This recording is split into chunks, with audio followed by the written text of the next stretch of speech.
नमस्कार दोस्तों, आज मैं आपके सामने लेके आया हूँ एक्सेल फॉर्मेट के अंदर कैसे प्रोजेक्ट रिपोर्ट को बनाएंगे ताकि आपका एमएसएमई लोन, बैंक लोन, मुद्रा लोन आपको 100% मिल जाए। किस प्रकार से अपनी प्रोजेक्ट रिपोर्ट को बनाएंगे, कैसे profit and loss account, cash flow statement, balance sheet, project cost, depreciation, बहुत सारी चीज़ें हैं जो इसके अंदर मैं आपको बताने वाला हूँ स्टेप बाय स्टेप। उससे पहले बताना चाहूँगा, जो भी भाई बंधु मेरे चैनल पर पहली बार है, इस वीडियो को पहली बार देख रहे हैं, जिन्होंने अभी तक सब्सक्राइब नहीं किया, सब्सक्राइब कर लीजिए, साथ ही साथ बेल आइकन पे भी क्लिक कर लीजिए ताकि इस तरह का कंटेंट आपको मिल सके।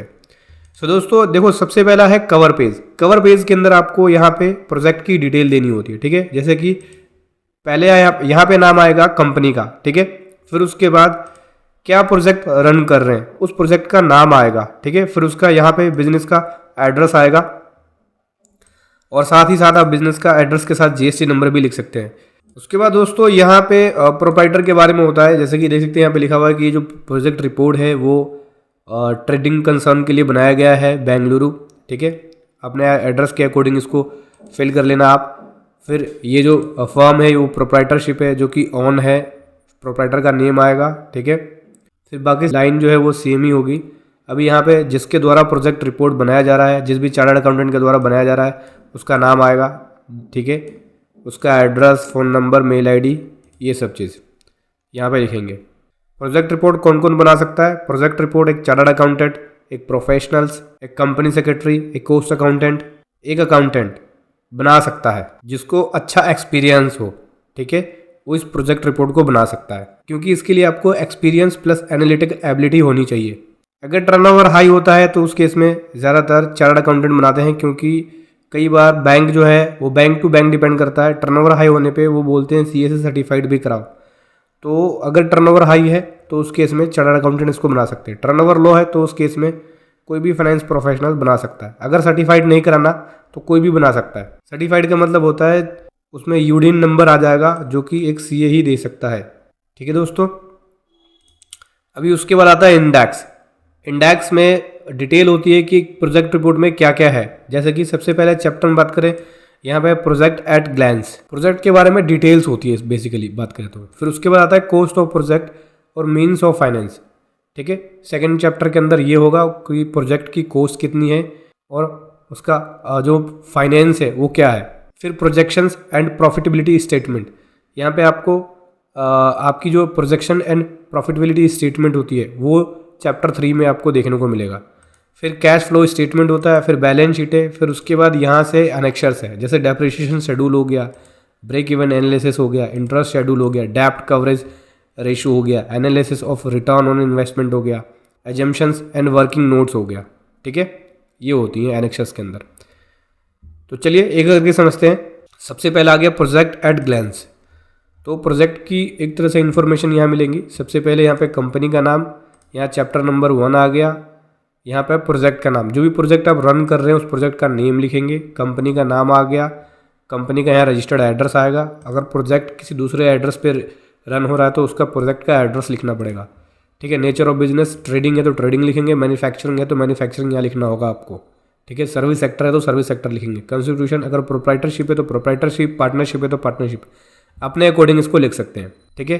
फिर कॉस्ट ऑफ प्रोजेक्ट की बात करें तो यहाँ पे जो प्रोजेक्ट है उसकी कितनी कॉस्ट है वो आपको यहाँ पे दिखानी होती है इस टेबल के अंदर। जैसे कि ऑपरेशनल कॉस्ट कितनी हो गई, फर्नीचर एंड फिटिंग की कॉस्ट क्या है, जनरेटर एंड ऑफिस इक्विपमेंट की कॉस्ट क्या है, डिपॉजिट्स कितनी है, इंटरेस्ट ड्यूरिंग द पीरियड, जो इंटरेस्ट इंप्लीमेशन होना है ड्यूरिंग द पीरियड वो कितनी बनेगी। तो टोटल यहाँ से कॉस्ट निकल जाएगी। मीन्स ऑफ फाइनेंस के अंदर आपका फाइनेंस निकलेगा कि कितना आपके पास फंड है, मतलब फंड अवेलेबल है। तो प्रोप्राइटर का कॉन्ट्रीब्यूशन कितना है, टर्म लोन कितना है या इंस्टीट्यूशन लोन कितना है, और अदर फंड है तो उसकी डिटेल आप यहाँ लिख सकते हैं। तो टोटल यहाँ पे आपका फंड निकल जाएगा। यहाँ आपकी रेशो आएगी, डेप्ट equity ratio, dept coverage ratio, gross profit ratio, net profit ratio, employment potentials, return on investment, ये सारी चीज़ें आपकी निकलेगी। लेकिन इसके लिए आपकी balance sheet and profit and loss account बनी होनी चाहिए। देखो ये profit and loss account, balance sheet, ये जैसी बनाओगे तो यहाँ पे आपको रेशो भी निकालना होगा। अब आती है बात करते हैं कॉस्ट की।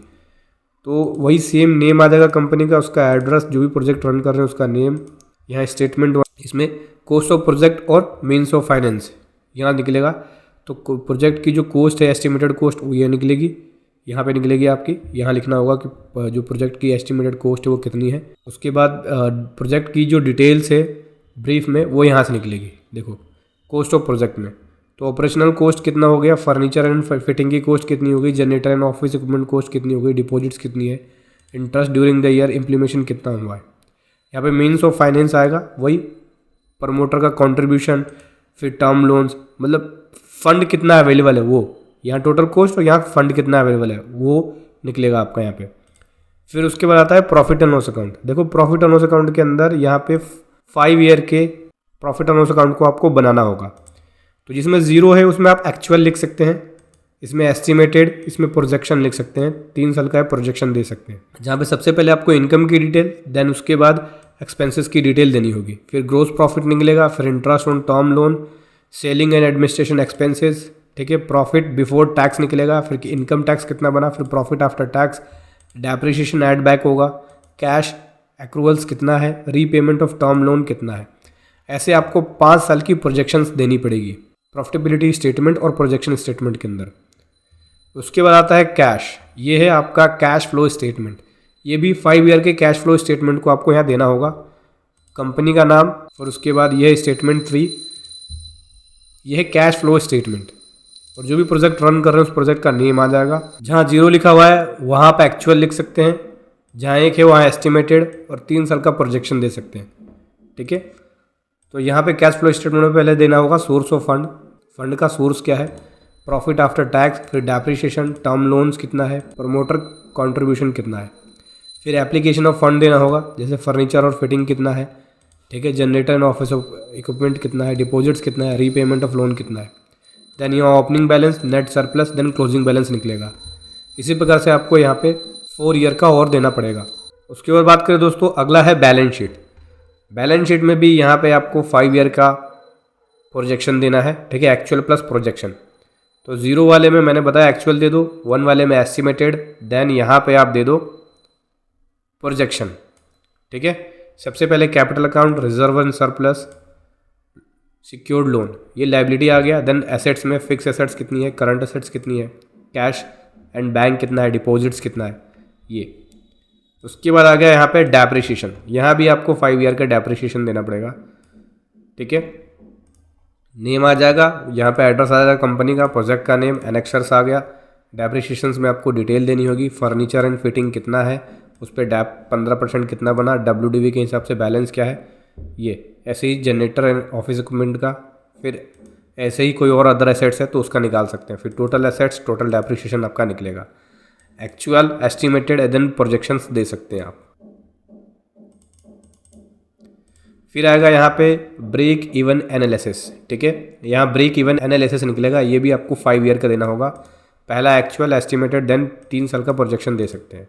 रिसिप्ट्स कितना है, ठीक है, वेरिएबल कॉस्ट निकल जाएगी यहाँ से, डेप्रिसिएशंस, फिक्स एसेट्स की कॉस्ट क्या है, इसमें डेप्रिसिएशन, टर्म लोन और एडमिनिस्ट्रेशन एक्सपेंसेस लिखेंगे। कंट्रीब्यूशन कितना है, PV रेशो कितना है, ब्रेक इवन वैल्यू यहाँ निकलेगी, then cash break even value निकलेगी विदाउट डेप्रिसिएशन। इसी प्रकार से आपको 3 साल का प्रोजेक्शन दे सकते हैं ब्रेक इवन एनालिसिस में। उसके बाद आता है अपना इंटरेस्ट। देखो ये है इंटरेस्ट वाला शेड्यूल, इंटरेस्ट आपका कितना कितना बना है या कितना कितना इंटरेस्ट बनेगा आपका। तो यहाँ पे लिखना पड़ेगा आपको सबसे पहले फर्स्ट क्वार्टर, यहाँ पे क्वार्टर वाइज रिपोर्ट देनी पड़ेगी कि जिसका भी आपने लोन लिया है, टर्म लोन है, तो उसका इंटरेस्ट फर्स्ट क्वार्टर में कितना बना, ओपनिंग बैलेंस क्या है, रीपेमेंट अमाउंट कितना है, क्लोजिंग कितना है, इंटरेस्ट पर क्वार्टर क्या बना, इंटरेस्ट पर एनम क्या बना, ठीक है। या फिर अगर आप टर्म लोन लोगे तो कितना आपका यहाँ पे इंटरेस्ट बनेगा, उसी के हिसाब से कैलकुलेट करना है। और इंटरेस्ट आप 13% पर एनम ले सकते हैं, जो इंटरेस्ट कैलकुलेट करें उसका रेट जो है वो 13% पर एनम के हिसाब से ले सकते हैं आप। फिर यहाँ पे एनेक्सर्स आ गया, यहाँ पे डेब्ट सर्विस कवरेज रेशो निकलेगा आपका, यहाँ भी आपको 5 ईयर का देना पड़ेगा। पहला एक्चुअल, एस्टिमेटेड, देन 3 साल का प्रोजेक्शंस, ठीक है। सबसे पहले आ गया source profit after tax, depreciation, term loan, ठीक है, ये सोर्स आ गया। फिर यहाँ डेप्ट निकलेगा, term loan involvement, term loan interest, ठीक है। फिर यहाँ निकलेगा आपका डेब्ट सर्विस रेशो। फिर आता है यहाँ पे analysis of return on investment, अगला एनेक्सर है, एनेक्सर नंबर 5। तो यहाँ पे रिटर्न ऑन इन्वेस्टमेंट निकालेंगे। देखो ये है फॉर्मूला, इसी के अकॉर्डिंग आपको यहाँ पे कैलकुलेट करना है। Average return multiply 100 divide by capital employed, ठीक है। तो रिटर्न यहाँ से निकलेगा profit before tax plus depreciation plus interest on loan, then capital employed निकालने के लिए कॉस्ट ऑफ प्रोजेक्ट होगा, तो उसी के अकॉर्डिंग आपका रिटर्न ऑन इन्वेस्टमेंट निकलेगा।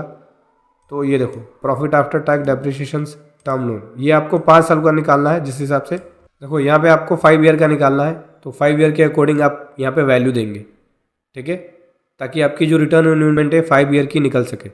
एक्चुअल एस्टिमेटेड और 3 साल का प्रोजेक्शंस, ठीक है, यहाँ से रिटर्न ऑन इन्वेस्टमेंट की एनालिसिस हो जाएगी। उसके बाद आता है एजम्पशंस में, यहाँ पे वर्किंग नोट्स देना होगा फाइनेंशियल स्टेटमेंट से रिलेटेड, ठीक है। सबसे पहले रिवेन्यू से रिलेटेड कि सेल जो है इस प्रोजेक्ट के अंदर कितनी होनी है, ठीक है। मटेरियल परचेज कॉस्ट कितना है, सैलरीड कितना दे रहे हैं, ठीक है, एम्प्लॉय नंबर ऑफ एम्प्लॉय और सैलरी पर मंथ कितना दे रहे हैं, पर एनम कितना निकलेगा, पावर एंड फ्यूल में कितना खर्चा है आपका, डेप्रिसिएशन कितना है, इंटरेस्ट ऑन लोन या इंटरेस्ट कितना बनेगा, सेलिंग एंड एडमिनिस्ट्रेशन एक्सपेंसेस, इसकी डिटेल आपको देनी पड़ेगी। बेसिकली यहाँ पे हेड वाइज डिटेल जाएगी कि सेलिंग एंड एडमिनिस्ट्रेशन एक्सपेंस में कौन कौन से एक्सपेंस है, एक तरह से वर्किंग नोट होता है, ठीक है। इंटरेस्ट में कौन कौन से बैंक का इंटरेस्ट होगा, डेप्रिसिएशन में किसका किसका डेप्रिसिएशन है, पावर एंड फ्यूल में किसका किसका पावर एंड फ्यूल है, कैटेगरी ऑफ एम्प्लॉय में किस किस तरह के एम्प्लॉय है, ठीक है, कौन कौन से लेवल के एम्प्लॉय है, पोस्ट क्या है एम्प्लॉयज़ का, उनकी सैलरी कितनी बन रही है, मटेरियल परचेज में आप कौन कौन सी मटेरियल को परचेज कर रहे हो, सेल आप कर रहे हो उस प्रोजेक्ट में तो किस किस प्रकार की सेल है, B2B सेल कितनी है, B2C सेल्स कितनी है, तो ये डिटेल देनी पड़ेगी पूरी। वर्किंग नोट में आप इस तरह की डिटेल्स दे सकते हो। यहाँ पे एक तरह से वर्किंग नोट है, एजम्पशंस और वर्किंग नोट्स की डिटेल आपको यहाँ पे बनानी पड़ेगी। तो समझ के दोस्तों, इस प्रकार से यहाँ पे इस एक्सेल शीट का यूज़ करके प्रोजेक्ट रिपोर्ट को बना सकते हैं, और इस फॉर्मेट का जो लिंक है वीडियो के डिस्क्रिप्शन में मिल जाएगा। हालांकि ये प्रोजेक्ट रिपोर्ट बहुत बड़ी है, इसको बनाने में काफ़ी टाइम लगेगा, जिसको मैं अभी लाइव करके नहीं दिखा सकता, बट मैं आने वाली वीडियो में लाइव भी करके दिखाऊंगा। इसलिए चैनल के साथ बने रहें ताकि इस तरह का कंटेंट आपको मिल सके। वीडियो कैसे लगी ज़रूर बताएं। Thank you so much. जय हिंद, वंदे मातरम।